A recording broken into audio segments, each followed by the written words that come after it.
चीन की छाती पर तिब्बत का झंडा गाड़ने की तैयारी में है।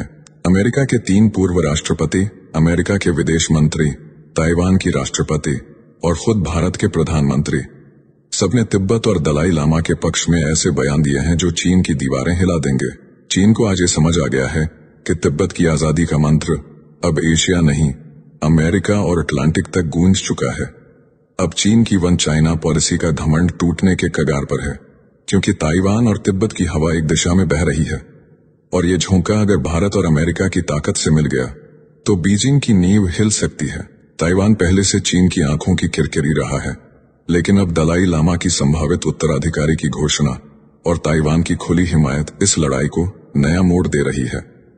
ताइवान के राष्ट्रपति ने दलाई लामा को जन्मदिन की बधाई देकर चीन को सीधी चुनौती दी है और उनके एक एक शब्द पर ध्यान देने वाली बात है। अब अगर भारत, जो खुद तिब्बत को लेकर आवाज बुलंद कर रहा है, ताइवान के साथ खुलकर खड़ा हो गया तो चीन के लिए ये 2 मोर्चों पर बगावत होगी। एक तरफ ताइवान कहेगा हम चीन का हिस्सा नहीं है, दूसरी तरफ तिब्बत कहेगा हम कभी थे ही नहीं। और अगर इन दोनों को भारत और अमेरिका का समर्थन मिल गया तो चीन के वन चाइना पॉलिसी का ढोल नहीं, फूस की तरह उड़ जाएगा। दलाई लामा के जन्मदिन के अवसर पर अमेरिका ने 6 अधिकारियों की टीम भेजकर सनसनी मचा दी है। और सबसे महत्वपूर्ण बात वीडियो में आगे करेंगे कि भारत के संसद में दलाई लामा के लिए एक बहुत बड़ी आवाज उठ रही है। यह आवाज तिब्बत का पूरा खेल बदल सकता है और इसके पीछे 80 से ज्यादा सांसदों ने हस्ताक्षर कर दिए हैं। इसके बारे में वीडियो में हम विस्तार से जानेंगे कि आखिर पूरा मामला क्या है और फिर वीडियो के अंत में जानेंगे कि भारत के कोने कोने में बसे तिब्बतवासी इस वक्त तिब्बत और दलाई लामा के लिए क्या सोच रहे हैं। उन्होंने क्या कहा है उसके बारे में भी जानेंगे। लेकिन सबसे पहले आइए समझते हैं कि भारत, अमेरिका और ताइवान ने तिब्बत और दलाई लामा को लेकर कौन सा खेल शुरू कर दिया। जिस तरह भारत, अमेरिका और ताइवान ने जिस खुलकर दलाई लामा का समर्थन किया है, वह चीन के लिए एक कूटनीतिक झटका है। दलाई लामा के जन्मदिन पर चीन को एक के बाद एक जोरदार झटका लग रहा है। प्रधानमंत्री नरेंद्र मोदी ने पूरे 140 करोड़ भारतीयों की ओर से उन्हें जन्मदिन की शुभकामनाएं दी और उन्हें करुणा, धैर्य और नैतिक अनुशासन का प्रतीक बताया। अमेरिका के विदेश मंत्री मार्को रूबियो ने बयान में कहा कि वाशिंगटन तिब्बतियों के मानवाधिकारों और धार्मिक स्वतंत्रता के लिए प्रतिबद्ध है। उन्होंने यह भी कहा कि तिब्बती अपने धार्मिक नेता को स्वतंत्र रूप से चुनने और पूजने के अधिकारी हैं। अमेरिका के विदेश मंत्री मार्को रूबियो ने जो बयान दिया है वो सीधे सीधे चीन की नींव हिला देने वाला है।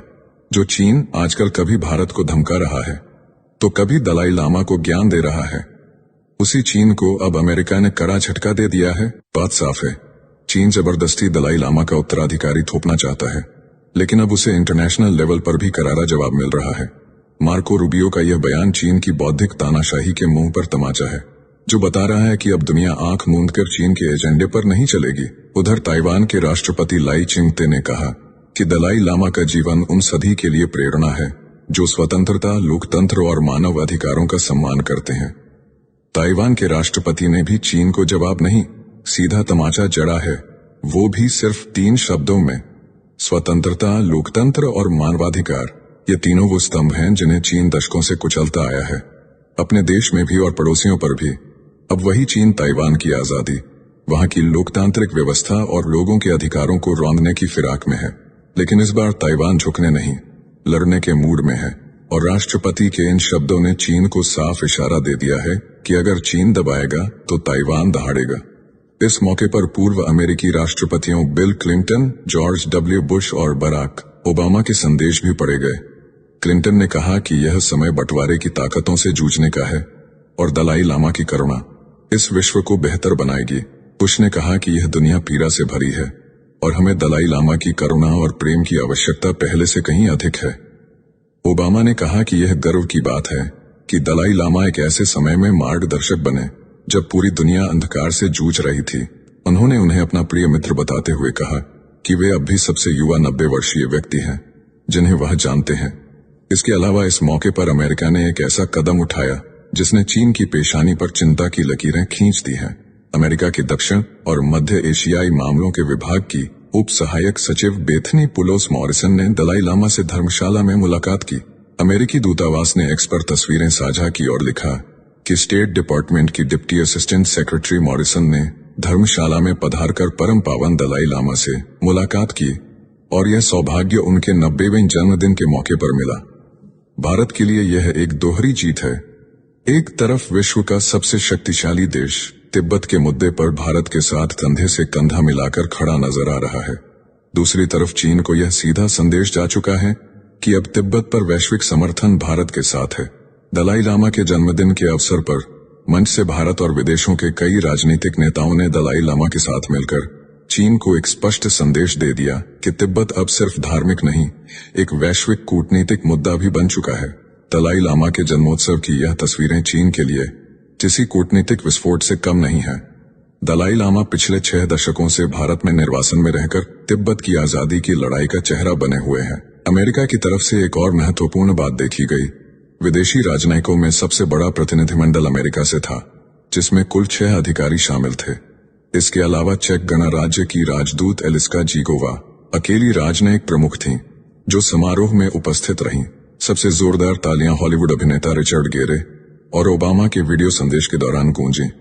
गेरे ने पिछले सप्ताह आयोजित तिब्बती बौद्ध सम्मेलन को याद किया, जिसकी शुरुआत में ही दलाई लामा ने घोषणा की थी कि उनकी संस्था का अस्तित्व आगे भी जारी रहेगा। अभिनेता रिचर्ड गेरे ने कहा, अब दलाई लामा सिर्फ तिब्बत के नहीं बल्कि पूरी दुनिया के हैं। उधर ताइवान से आई महिलाओं का एक समूह अपने परिजनों की तस्वीरें हाथ में लिए खड़ा था। संभवतः वे उन परिजनों के लिए दलाई लामा से आशीर्वाद मांग रही थी। बीबीसी ने रिपोर्ट किया कि चीन में लोग अब भी दलाई लामा को गुप्त रूप से पूजते हैं, जबकि वहां उनकी वंदना पर प्रतिबंध है। दलाई लामा ने 9 मंजिला केक काटा, बच्चों को केक बांटा गया, बाकी लोगों को घी वाला चावल, सूखे मेवे, पूड़ी, हलवा और लड्डू भी परोसे गए। इधर दलाई लामा के 90वें जन्मदिन के मौके पर भारत की संसद में गूंजा एक ऐसा नाम जिसने चीन की नींद उड़ा दी है। अब दलाई लामा को भारत रत्न देने की मांग ने राजनीतिक गलियारों में हलचल तेज कर दी है। एक ऑल पार्टी संसदीय मंच ने दावा किया है कि उसने लगभग 80 सांसदों के हस्ताक्षर जुटा लिए हैं और यह संख्या जल्द ही 100 पार करने वाली है। इस मांग में विपक्षी दलों के भी सांसद शामिल हैं, यानी तिब्बत के संत के लिए भारत की पूरी संसद एकजुट होती नजर आ रही है। मंच ने दलाई लामा के उत्तराधिकारी को लेकर उनके हालिया बयान की सराहना करते हुए साफ किया है कि उत्तराधिकारी तय करने में चीन की कोई भूमिका नहीं होनी चाहिए। उधर दलाई लामा के 90वें जन्मदिन के मौके पर केंद्रीय मंत्री राजीव रंजन उर्फ लन सिंह, किरेन रिजिजू, अरुणाचल के मुख्यमंत्री पेमा खांडू और भाजपा सांसद तापिर गांव भी धर्मशाला पहुंचे। रिजिजू ने कहा, दलाई लामा भारत के सबसे सम्मानित अतिथि हैं।